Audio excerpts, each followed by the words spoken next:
No sé qué es el jubileo de la esperanza. Aunque últimamente lo he escuchado mucho, he escuchado que dicen es un engaño de la iglesia, que no es bíblico. No, también he escuchado que es un año de gracia, una oportunidad de conversión, de dar un paso a una nueva vida, por lo cual me dispuse a orar y a investigar realmente qué es este jubileo de la esperanza, qué es lo que nos propone, por qué la Iglesia Católica nos invita a participar de este año de gracia y seguir buscando la verdad y dejarme encontrar por ella. En Levítico 25 nos habla de esta tradición del jubileo. A partir del versículo 8 nos menciona qué es esta tradición, cuáles son los mandatos para llevarla a cabo, y podemos ver que era una manera de descansar la tierra, de respetarla, de reconocer que esto le pertenecía a Dios, por lo cual merecía un respeto, un cuidado, una particular conciencia de que tiene un ciclo y que tiene que respetarse. Este año se le dejaba descansar para que después pudiera retomar su producción y poder tener un ciclo sano del uso de la tierra. Pero no se reducía solo a esto, también era un reiniciar de la sociedad. A las personas que habían perdido sus tierras de manera injusta se les regresaban sus propiedades. Las personas que tuvieran alguna deuda se les saldaba esa deuda, se les perdonaba. Era una manera de tanto reiniciar el ciclo de la tierra como también reiniciar la fraternidad con nuestros hermanos. Si había algo que nos dividía, algún problema, de esta manera se saldaba esa deuda, se saldaba esa pena que teníamos y se podía iniciar de nuevo.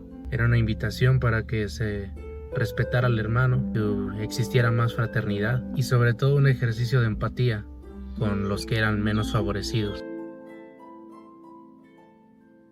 Basándose pues en este jubileo que narraba la Biblia, en el año 1300 fue anunciado por el entonces Papa Bonifacio VIII el año del perdón de los pecados, el primer jubileo ahora ya de la Iglesia Católica. Se invitaba a la gente a peregrinar a Roma, a las tumbas de los apóstoles, a las basílicas, los lugares santos, y de esta manera la gente que peregrinaba podía lucrar la indulgencia plenaria. ¿Por qué invitaban a peregrinar a Roma? Creo que a todo cristiano le ha llamado la atención, después de escuchar algún evangelio, le ha interesado saber dónde pasaron estas cosas, visitar Belén para ver dónde nació Jesús, visitar el Monte de los Olivos o más lugares que se mencionan en el evangelio. Y pues esto no es algo nuevo de nosotros. Desde las primeras comunidades cristianas siempre se ha buscado, se ha anhelado visitar estos lugares. Esto lo podemos ver ejemplificado desde Santa Elena, madre del emperador romano Constantino, o el relato del peregrino de Burdeos, primeros ejemplos de cristianos que ya tenían esta práctica de la peregrinación a los lugares santos. San Jerónimo, uno de los padres de la iglesia, después de peregrinar a Tierra Santa, en su apología a Rufino habló de su experiencia.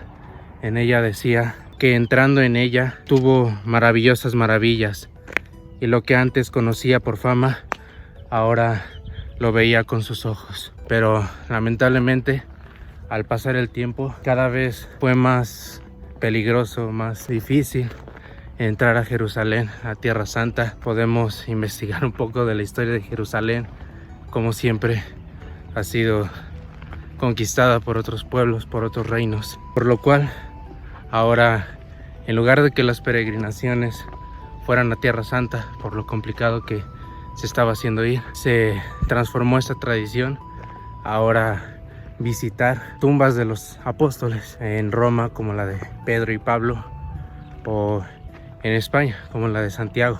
Estas peregrinaciones eran largas, eran peligrosas, no tenían certeza siquiera de que iban a regresar con bien. Era una aventura, significaba un cambio en sus vidas, era un antes y un después. Estas peregrinaciones, como en el jubileo de los judíos, una oportunidad para reiniciar sus vidas e iniciar de nuevo. De aquí es que la Iglesia Católica, con este precedente de la Biblia de los jubileos, toma esta tradición popular de las peregrinaciones y es que proclama el Año Santo, invitando a peregrinar, iniciar un camino nuevo, una vida nueva, y de esta manera poder lucrar una indulgencia plenaria. Aquí me surge una segunda pregunta: ¿qué es una indulgencia plenaria? Imaginemos que esta tabla es el alma de una persona. Cada que peca esta persona en la tabla pone un clavo nuevo. Al confesarte, cada uno de estos clavos son retirados, pero aunque fueron retirados, como podemos ver, aún queda un orificio, aún queda una herida, una pena por esos pecados. Y aunque esta herida o pena por causa de tu pecado sigue abierta, cuando lucras una indulgencia plenaria, esta pena es sanada. Es decir, que la herida, el hoyo, queda cerrado, está sanado. Además de librarte de la culpa de tu pecado por medio de la confesión, también te puedes librar de la pena que te causa este pecado, de la herida que deja en tu alma, que de una u otra manera tiene que ser pagada o tiene que ser purificada para que se sane de esa herida. Pero a mí sinceramente me surge la duda: ¿Jesús realmente alguna vez predicó esto? En Mateo 5, del 21 al 26, dice: ustedes han escuchado lo que se dijo a sus antepasados: no matarás. El homicida tendrá que enfrentarse a un juicio. Pero yo les digo, si uno se enoja con su hermano, es cosa que merece juicio. El que ha insultado a su hermano merece ser llevado ante el Tribunal Supremo. Si lo ha tratado de renegado de la fe, merece ser arrojado al fuego del infierno. Por eso, si tú estás para presentar tu ofrenda en el altar y te acuerdas de que tu hermano tiene algo contra ti, deja allí mismo tu ofrenda ante el altar y vete antes de hacer las paces con tu hermano. Después vuelve y presenta tu ofrenda. Trata de llegar a un acuerdo con tu adversario mientras van todavía de camino al juicio. ¿O prefieres que te entregue al juez y el juez a los guardias, que te encerrarán en la cárcel? En verdad te digo, no saldrás de allí hasta que hayas pagado hasta el último centavo. Versículos antes, Jesús está hablando del reino de los cielos. Justo después pone este ejemplo de el camino hacia el juicio. Nos habla de que en este camino, hasta la más mínima culpa o la más mínima pena por nuestros pecados tiene que ser pagada de alguna u otra manera. Esto es importante para poder llegar a ver al Señor, para poder estar en su presencia. Como dice en Hebreos 12, versículo 14, procuren estar en paz con todos y progresen en la santidad, pues sin ella nadie verá al Señor. Es por eso que en el ejemplo que pone Jesús tenemos que pagar esta pena para llegar a poder estar en esa presencia, poder ver al Señor, como lo dice en Hebreos. Pero surge en mí una última duda: ¿con qué autoridad el Papa puede decir de qué forma conseguir esta indulgencia plenaria? ¿Qué pasos se tienen que seguir o en qué año puede ser anunciado? Para esto es importante recordar que el Papa, que a su vez es obispo de Roma, es sucesor de Pedro, quien fue el primer obispo de Roma, y la piedra en la cual Cristo expresó deseaba que se edificara su iglesia. En Mateo capítulo 16, versículo 19, dice: yo te daré las llaves del reino de los cielos, lo que ates en la tierra quedará atado en el cielo, y lo que desates en la tierra quedará desatado en el cielo. De esta manera Jesús manifiesta a Pedro su voluntad de entregarle las llaves del reino de los cielos. Jesús, como intercesor entre Dios y el hombre, de esta forma da a Pedro la autoridad, el don, poder administrar la gracia y el perdón de nuestro Señor Jesucristo. Es por esto mismo que el Papa Francisco, sucesor de Pedro, que igual que Pedro participa de este mismo ministerio, es por lo cual declara en este 2025 el Jubileo de la Esperanza.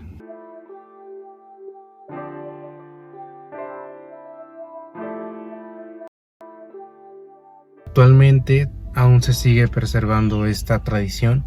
Cada 25 años vuelve a declararse este año santo, año del jubileo, donde nuevamente se invita a peregrinar juntos y dar ese paso, cruzar esa puerta santa, un signo de una nueva vida, de dar ese paso a una vida diferente. Hoy en día ya no es necesario tener que ir hasta Roma para poder ser parte de este jubileo. Por ejemplo, yo en mi arquidiócesis actualmente hay 2 puertas santas. La primera, la Catedral Metropolitana de León, como también en el Monumento a Cristo Rey. Pero para lucrar una indulgencia plenaria no solo basta con pasar por esta puerta, hay una serie de pasos para poder lucrar esta indulgencia plenaria. El primero es estar totalmente arrepentido de todo eso que te aleja de Dios, no sentir afecto por ningún pecado por más pequeño que sea.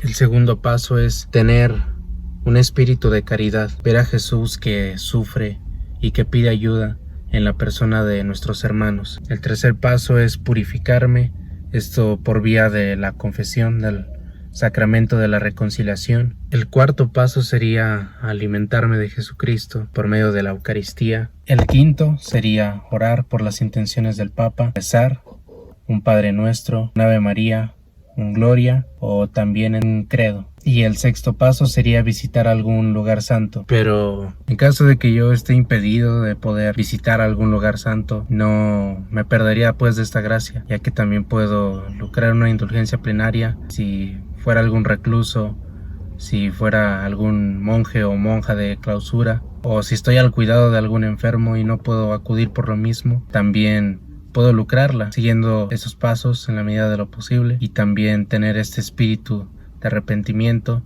y sobre todo de querer lucrar esta indulgencia plenaria y recibir la sanación de la pena de mi pecado. También podemos participar de alguna misión popular que realice tu parroquia, ejercicios espirituales o algún otro encuentro o formación de documentos del Concilio Vaticano II o del Catecismo de la Iglesia. También se puede visitar a algún hermano que esté pasando por alguna dificultad, alguna persona esté enferma, esté pasando por alguna necesidad fuerte o esté incluso encarcelado.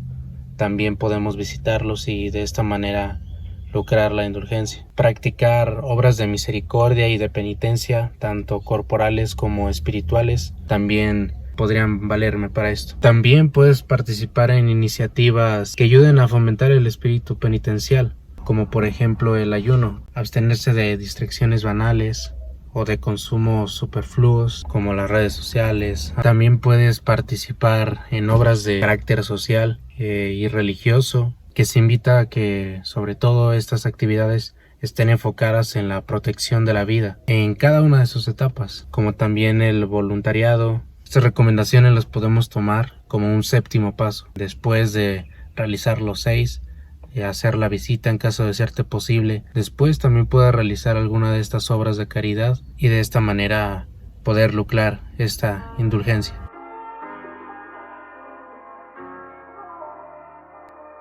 Qué importante es vivir con esperanza. En ocasiones se vuelve muy complicado vivir con esperanza, dar testimonio de eso, con tantas preocupaciones, problemas, situaciones, tanto dentro como fuera de la iglesia. No se podría ser peregrino de la esperanza sin la misericordia y la lealtad de nuestro Señor Jesucristo. Es por eso que este año del jubileo es tan importante no vivir esta relación con Cristo y su misericordia de manera individual. Este año tiene que ser una invitación para llevar esa misericordia, esa esperanza a las demás personas, tanto con obras de caridad, voluntariado, como también peregrinar juntos con tu comunidad, con esperanza hacia la Puerta Santa y dar inicio así a una nueva etapa de tu vida, una vida nueva. También creo importante concluir, no ver la indulgencia plenaria solo como una serie de pasos para conseguir algo, como si fuera magia, sino verlo como una consecuencia del amor de Dios en nosotros. A la hora de amar a Dios, por consecuencia no voy a pensar en ofenderlo ni en hacer algo que dañe la relación que tengo con Dios o que me aleje de Él, por lo cual busco la reconciliación por medio de la confesión, y esto como consecuencia me hace querer iniciar una vida nueva, por lo cual paso por la puerta santa. Como consecuencia quiero vivir en comunión con Cristo, por lo cual lo comulgo, y después de vivir esto, esta esperanza no me la puedo quedar para mí mismo, y la transmito y la comparto a los demás con obras de misericordia y también rezando por las intenciones del Papa. Estas son las conclusiones con las que yo me quedo después de haber investigado sobre el jubileo. Igual, si tienes alguna otra conclusión, la puedes dejar en los comentarios. De mi parte sería todo y nos vemos en el próximo video.